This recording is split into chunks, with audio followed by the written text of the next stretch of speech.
정말 말도 안 되는 경험을 했어요. 제가 오랫동안 꿈꿔왔던 승무원이라는 직업을 그만두고 전혀 생각지 못했던 한국에 정착하게 될 줄은 정말 상상도 못했거든요. 지금부터 제가 겪었던 황당하고도 감동적인 이야기를 들려드릴게요. 안녕하세요, 여러분. 저는 독일에 살았던 평범한 20대 후반의 여성, 레나라고 합니다. 어렸을 때 우연히 한국 드라마를 보게 됐는데 거기에 나오는 승무원들의 멋진 모습에 완전히 매료됐었어요. 세련된 유니폼을 입고 전 세계를 누비는 그 모습이 얼마나 멋져 보이던지요. 그때부터 제 꿈은 하늘을 나는 승무원이 되는 거였어요. 운 좋게도 저는 큰 어려움 없이 독일의 한 항공사에 객실 승무원으로 입사할 수 있었습니다. 꿈을 이루었다는 기쁨도 잠시, 현실은 드라마와는 많이 다르다는 것을 깨닫는 데는 그리 오랜 시간이 걸리지 않았어요. 웃는 얼굴로 승객들을 응대하는 것도 생각보다 에너지가 많이 소모되는 일이었고, 무엇보다 정말 다양한 사람들을 만나면서 예상치 못한 어려움들을 겪기도 했죠. 처음에는 주로 유럽 노선을 담당했었는데 그때는 비교적 괜찮았어요. 문화권도 비슷하고 비행시간도 짧아서 크게 힘든 일은 없었거든요. 그런데 유럽 노선에 익숙해지니까 이제는 좀 더 멀리 다양한 문화를 가진 사람들을 만나보고 싶다는 생각이 들더라고요. 승무원들은 장거리 비행을 가면 도착지에서 며칠씩 휴식을 취할 수 있고 호텔비도 회사에서 지원해주니까 여행을 좋아하는 저에게는 더할 나위 없는 기회였죠. 그래서 처음으로 배정받은 장거리 노선이 독일 중국 노선이었어요. 새로운 문화를 경험하고 싶었던 저에게는 정말 좋은 기회라고 생각했죠. 하지만 제가 중국 노선을 가게 되었다는 사실을 알게 된 선배들은 하나같이 걱정스러운 표정을 지었어요. 하필이면 자리가 중국밖에 없어서 어떡하니? 한국이나 일본 노선이 훨씬 나을 텐데. 선배들의 그런 반응에 저는 의아했어요. 중국인 승객을 만난 경험이 별로 없었거든요. 왜 그렇게 걱정하는지 물어봐도 선배들은 내가 직접 겪어보는 게 나을 거야 라며 대답을 피하더라고요. 하지만 중국행 비행기에 몸을 실은 지 얼마 지나지 않아 선배들이 왜 그렇게 걱정했는지 뼈저리게 느낄 수 있었어요. 비행기가 안전하게 이륙하고 좌석 벨트 표시등이 꺼지자마자 기내에서는 정말 견디기 힘든 냄새가 나기 시작했어요. 마치 아주 오래된 치즈 냄새와 비슷했는데 저는 평소 치즈를 좋아하는 편이라 웬만한 냄새에는 익숙하다고 생각했거든요. 그런데 그때 맡았던 냄새는 정말 상상을 초월하는 수준이었어요. 혹시 폭발물이라도 있는 건가 싶어서 선배 승무원에게 조심스럽게 이야기를 꺼냈는데 의외로 선배는 너무나 침착하게 또 시작이네 라며 한숨을 쉬는 거예요. 그러고는 익숙한 듯 객실을 돌아다니며 냄새의 근원을 찾기 시작했어요. 선배가 멈춘 곳은 한 중국인 승객의 좌석 앞이었어요. 선배는 아주 정중하게 그 승객에게 다가가 손님, 혹시 신발을 좀 신어주시겠습니까? 라고 조심스럽게 부탁했어요. 그 광경을 보고 저는 정말 깜짝 놀랐어요. 그 승객은 양말까지 벗은 채로 다리를 꼬고 있었고 발에서는 정말이지 믿을 수 없을 정도로 심한 악취가 풍겨나오고 있었어요. 옆 좌석에 앉은 외국인 승객은 이미 얼굴을 잔뜩 찌푸린 채 괴로워하고 있었고요. 제가 그 옆자리 승객이었다면 당장이라도 자리를 바꿔달라고 요청했을 거예요. 정말 그 정도로 불쾌한 냄새였어요. 하지만 그 중국인 승객은 오히려 내가 왜 당신이 하라는 대로 해야 하냐? 라며 적반하장으로 나오더라고요. 선배는 주변 승객들이 냄새 때문에 불편해한다고 여러 번 정중하게 설명했지만 그 승객을 설득하기는 역부족이었어요. 결국 옆자리에 앉은 외국인 손님까지 나서서 설득한 끝에 겨우 양말은 신었지만 이미 비행기 안에는 그 끔찍한 냄새가 가득 차서 정말이지 미칠 지경이었어요. 비행기를 타면서 멀미를 느껴본 건 그때가 처음이었어요. 선배에게 들어보니 이런 일은 정말 흔하다고 하더라고요. 냄새 문제뿐만 아니라 목소리도 크고 다른 사람에게 피해를 주는 행동을 하면서도 전혀 인지하지 못하는 경우가 많다고 했어요. 중국 노선은 어쩔 수 없이 중국인 승객 비율이 높다 보니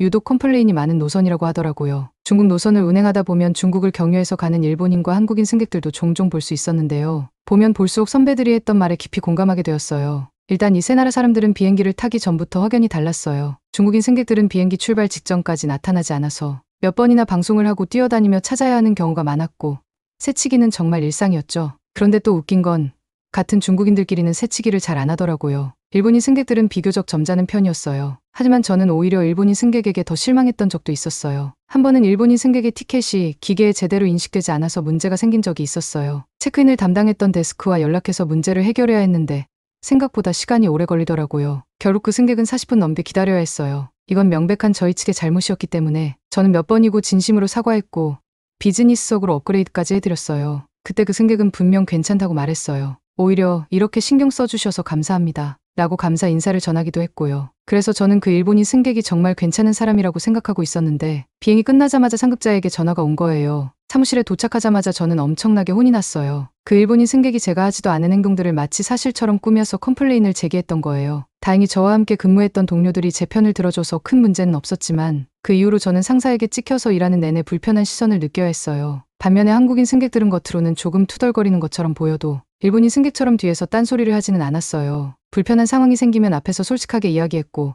문제가 해결되면 깔끔하게 잊어버리는 경우가 많았죠. 한국인 승객들은 문제 해결에 시간이 조금 걸리더라도 결국 해결만 되면 된다고 생각하는 것 같았어요. 그리고 무엇보다 시간 약속을 정말 칼같이 지켰어요. 지금까지 승무원 생활을 하면서 한국인 승객 때문에 비행기 출발이 지연된 적은 단 한 번도 없었던 것 같아요. 오히려 탑승 시간이 다가왔는데도 보이지 않으면 비행기 탑승구 앞 구석에 앉아서 조용히 잠을 자고 있는 경우가 대부분이었죠. 그리고 제가 가장 좋았던 점은 한국인 승객들의 빠른 눈치였어요. 비행기를 타기 전에 여권과 티켓을 확인하는 과정이 있잖아요. 한국인 승객들은 마치 오랜 시간 호흡을 맞춰온 직장 동료처럼 여권과 티켓을 미리 준비해놓고 기다리고 있었어요. 기내식을 준비할 때도 마찬가지였어요. 다른 나라 승객들은 선반을 내려달라고 요청해야 겨우 내리는 반면 한국인 승객들은 승무원들이 분주하게 움직이기 시작하면 그때부터 기내식을 받을 준비를 하고 있더라고요. 정말이지 정수리에도 눈이 달린 건지 기내에서 무슨 일이 벌어지는지 귀신같이 알고 움직이는 것 같았어요. 솔직히 말해서 응대하기 가장 편안한 승객들은 단연 한국인이었어요. 그래서 저는 한국 노선으로 스케줄을 바꾸거나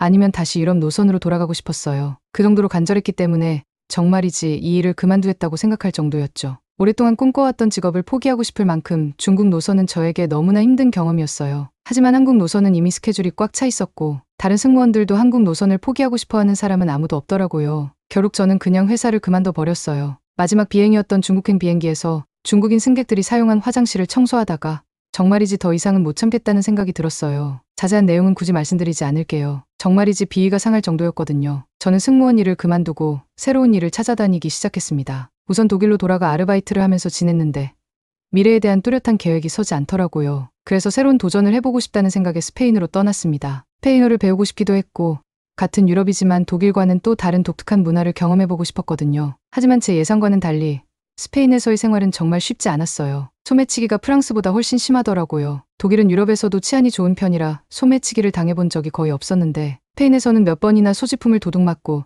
난이 소매치기 노이로제에 걸릴 지경이었어요. 당연히 늘 불안하고 예민해질 수밖에 없었죠. 하지만 그게 저를 힘들게 했던 요소들의 전부가 아니었어요. 요즘 스페인에서 외국인 관광객들을 향한 테러가 심각하다는 뉴스를 접하신 적 있으신가요?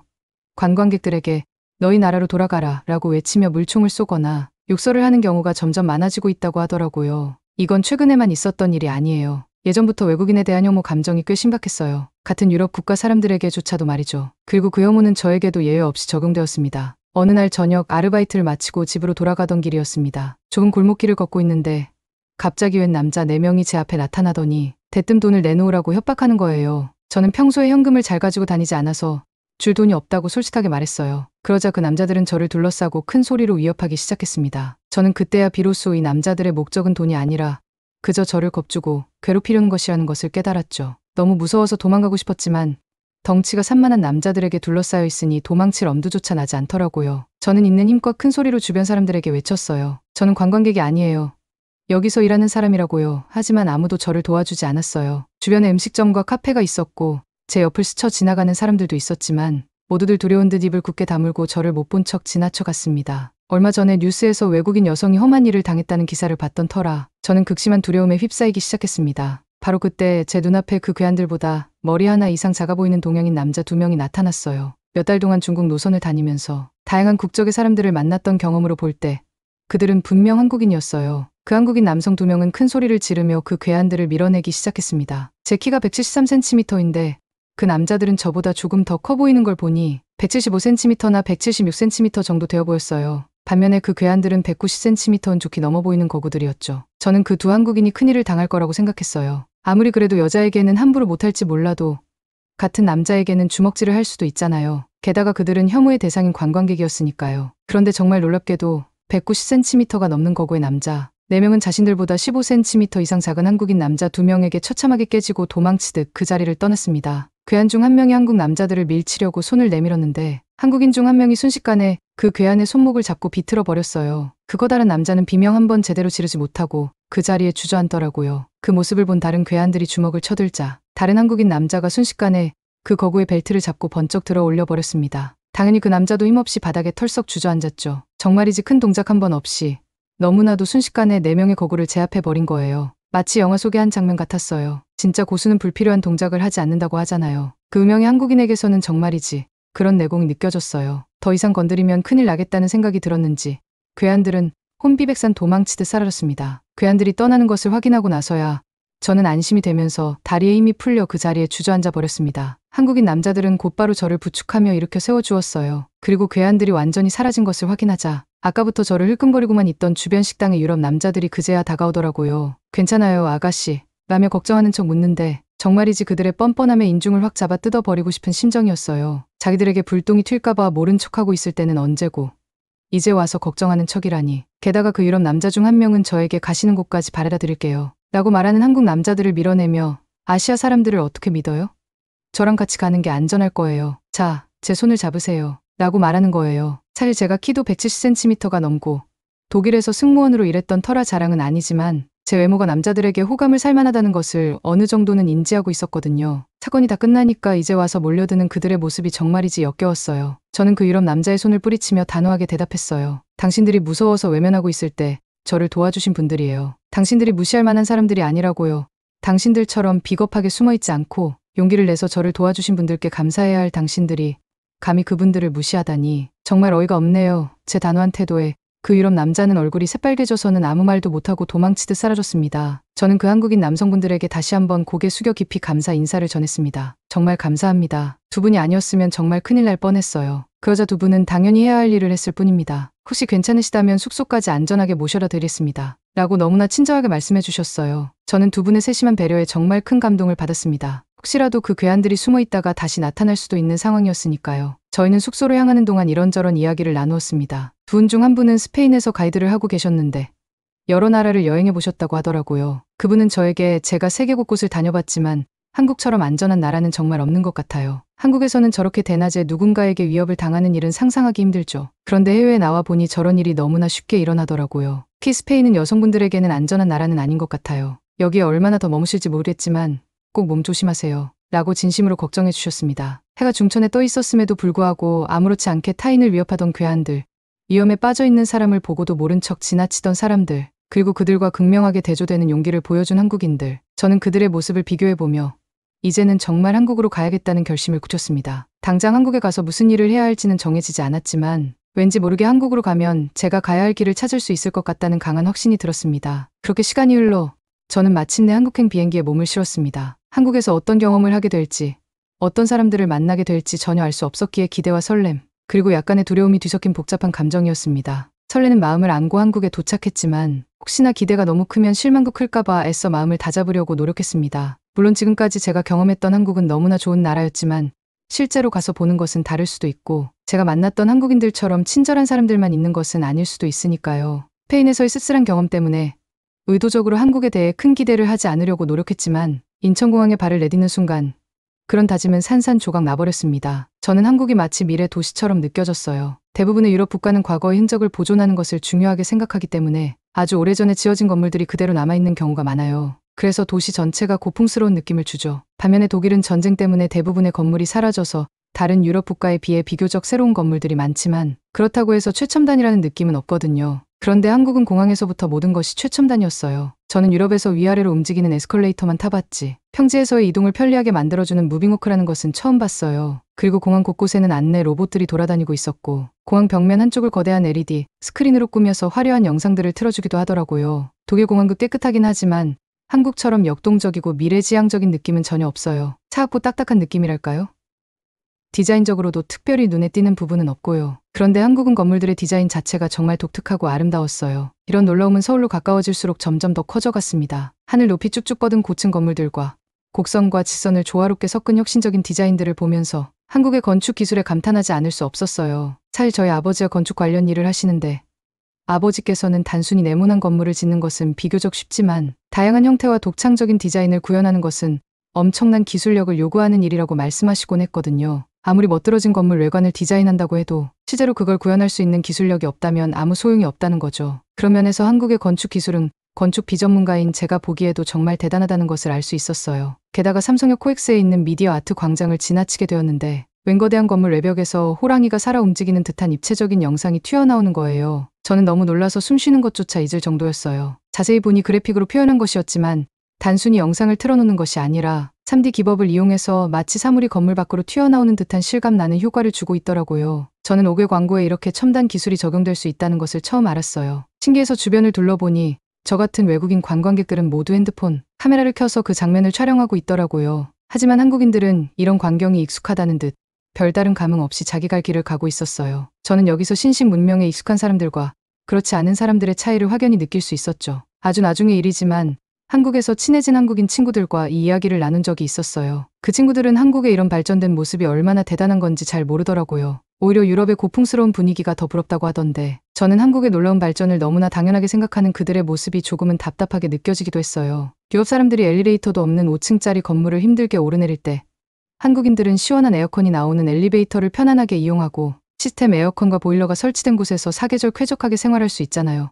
도시도 깨끗하고 깨진 보도블록은 즉시 교체되어 안전하기까지 하고요. 저는 부디 한국인들이 자신들이 이룬 놀라운 발전에 대해 자부심을 가지면 좋겠어요. 왜 외국인들이 서울을 신기하게 생각하는지 묻는다면 저는 그에 대한 답을 수백 가지도 넘게 가지고 있거든요. 이야기가 조금 엉뚱한 방향으로 흘러간 것 같네요. 다시 처음 한국에 왔을 때로 돌아가서 이야기해 보겠습니다. 한국에 와서 제가 가장 주의 깊게 살펴보았던 것은 스페인에서 저를 도와주셨던 한국인 남성분에게 들었던 한국의 치안이었어요. 치안에 관한 한 더 이상 확인할 것도 없겠다는 생각이 들었어요. 해가 완전히 진 깜깜한 밤에도 교복을 입은 어린 소녀들이 아무렇지도 않게 길거리를 돌아다니는 모습만 봐도 모든 것이 설명되더라고요. 해가 지면 길거리에 있는 모든 불을 다 꺼버리는 유럽과는 달리 한국의 밤거리는 마치 나처럼 밝았어요. 물론 거리가 밝다고 해서 모든 위험이 사라지는 것은 아니라는 것을 알고 있었어요. 과거에 뉴욕에 갔을 때 뉴욕 역시 밤에도 환했지만 곳곳에 노숙자들이 누워있고 마약을 한 사람들이 뒷골목에 넘쳐나는 등 위험한 것은 마찬가지였거든요. 하지만 한국은 골목골목마다 CCTV가 촘촘하게 설치되어 있었고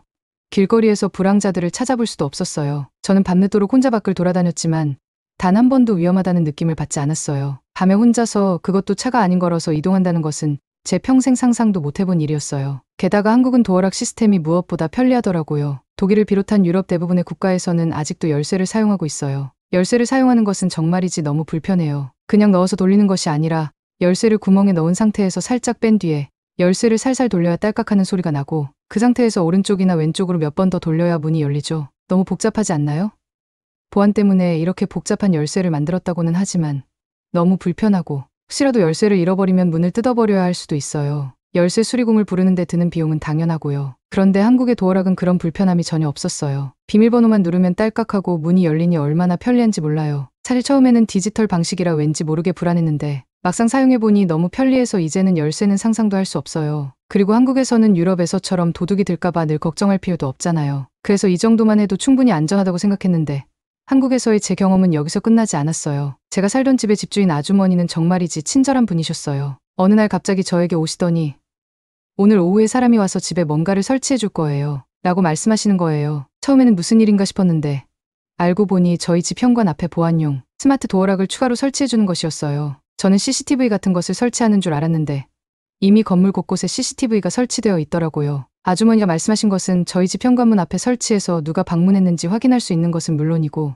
언제 문이 열리고 닫혔는지 기록까지 되는 최첨단 도어락이었어요. 심지어 마이크 기능까지 있어서 혹시라도 침입자가 있을 경우 경고를 보낼 수도 있다고 하더라고요. 아주머니께서는 아이고 아가씨 혼자 사는데 안전만큼 중요한 게 어디 있겠어요. 한국에 있는 동안은 안전하게 지내야지. 주기적으로 점검도 해줄 테니까 안심하고 지내요. 라고 말씀해 주셨어요. 이렇게 좋은 보안 시스템을 설치해 주신다고 해서 월세가 올라가는 것도 아니었어요. 사장님은 정말 자신의 세입자들의 안전을 위해서 진심으로 신경을 써주시는 거였어요. 자기 딸도 아니고 손녀도 아닌데 어떻게 이렇게까지 세심한 배려를 해주실 수 있는지 정말 감동받았어요. 저는 다른 사람을 진심으로 위하는 사장님의 따뜻한 마음에 깊은 감명을 받았고 스페인에서 저를 도와주었던 그 두 분의 한국인 남성들을 다시 한번 떠올리게 되었어요. 그 사람들처럼 친절한 사람이 없으면 어떻게 하지? 라고 걱정했던 것이 무색할 정도로 저는 한국에 있는 동안 정말 친절한 사람들만 만났답니다. 소매치기와 도둑, 심지어 강도까지 들끓는 유럽에서는 상상조차 할 수 없는 따뜻한 관심이었어요. 유럽에서는 무슨 사건이 생기면 그러게 내가 조심했어야지. 여기에 도둑 많은 거 너도 알고 있었잖아. 라는 말만 안 들으면 다행일 정도거든요. 게다가 제가 살던 건물 입구는 비밀번호를 눌러야만 들어올 수 있는 곳이었어요. 여기에 거주하는 사람이 아니라면 쉽게 들어올 수 없는 1차적인 보안 시스템이 갖춰져 있다는 거죠. 저는 집이라는 공간이 이렇게까지 안전할 수도 있다는 것을 한국에 와서 처음 알았어요. 하지만 딱 한 곳, 조금 위험하다고 생각되는 곳이 있었어요. 제가 살던 집 주변에 있는 굴다리였는데요.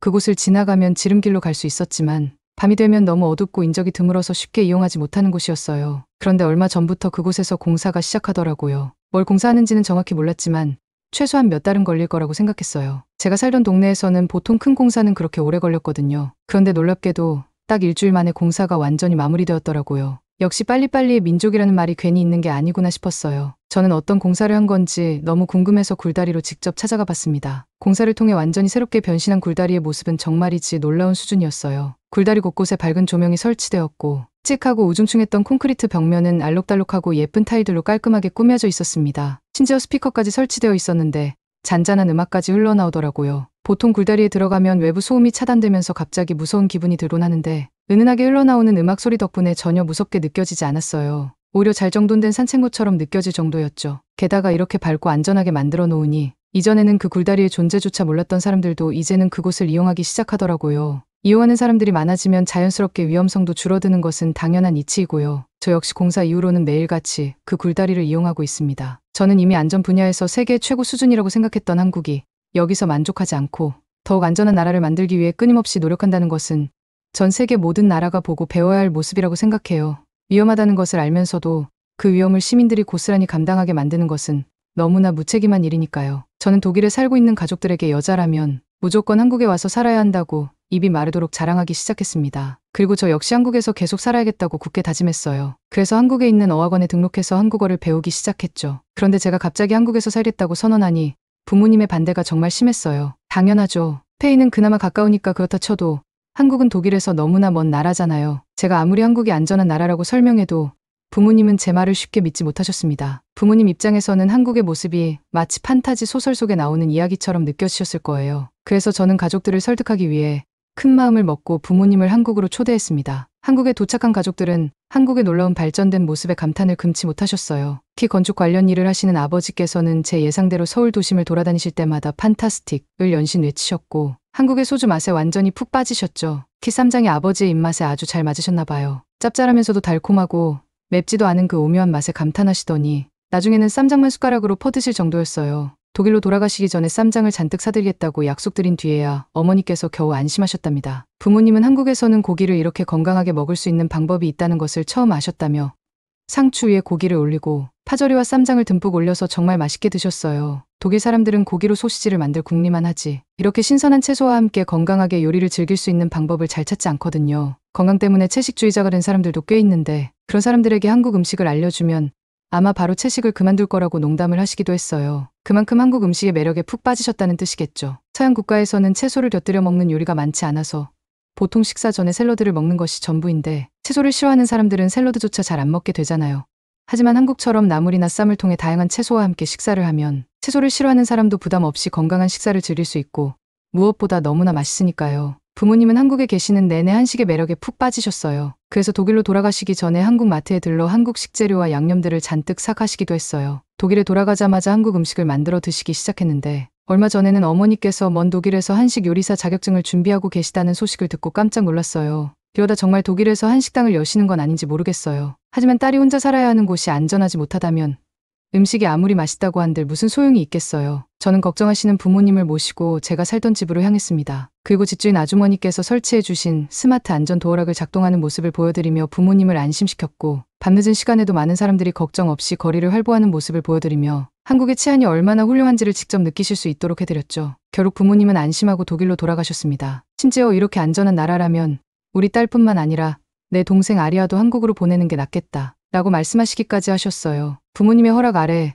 저는 한국에 머물며 한국어 공부에 매진했고 현재는 어학원에서 외국인들에게 독일어를 가르치는 강사로 일하고 있습니다. 최근 저희 어학원에 오는 사람들의 국적이 점점 다양해지고 있고 한국에 오게 되는 계기도 정말 다양하더라고요. 그만큼 한국의 위상이 점점 높아지고 있다는 것을 실감합니다. 저는 앞으로도 쭉 한국에 살 생각입니다. 그래서 얼마 전부터는 한국 영주권을 신청하기 위해 필요한 서류들을 준비하고 있고 한국 사회에 더 잘 적응하기 위해 노력하고 있어요. 역사부터 문화, 사회, 경제까지 전반적인 내용을 공부해야 하기 때문에 준비 과정이 쉽지만은 않지만 이렇게 열심히 노력하다 보면 저도 언젠가는 당당한 한국인이 될 수 있지 않을까요? 제가 여러분과 같은 한국인이 될 수 있도록 응원의 한마디 부탁드릴게요. 그리고 이렇게 좋은 나라를 만들어주신 한국인 여러분께 진심으로 감사드립니다. 네, 오늘 제가 준비한 이야기는 여기까지입니다. 정말 오랜만에 해외에서 겪었던 감동적인 이야기를 여러분께 들려드렸는데요. 어떠셨나요?